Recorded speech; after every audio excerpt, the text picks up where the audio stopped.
தனியா பேசணும்னு சொன்னீங்களா? ஆனா அதுக்கு முன்னாடி நான் உங்ககிட்ட கொஞ்சம் பேசணும். உங்களை இவ்வளவு நேரம் காக்க வச்சதுக்கு நான் மன்னிப்பு கேட்க போறதில்ல.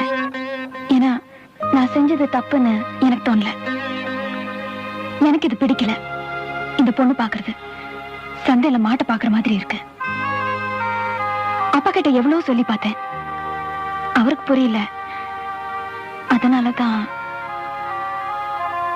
உங்களையும் உங்க குடும்பத்தையும் அவமானப்படுத்தணுங்கிறதுக்காக நான் அப்படி நடந்துக்கல. எங்க அப்பா அம்மா நான் நல்ல பொண்ணு, அடக்கமான பொண்ணு, குடும்பத்துக்கு ஏத்த பொண்ணு, அப்படி இப்படின்னு நிறைய சொல்லியிருப்பாங்க. ஆனா நான் அப்படி இல்லை. என்கிட்ட நிறைய குறை இருக்கு. கோபம், பிடிவாதம்,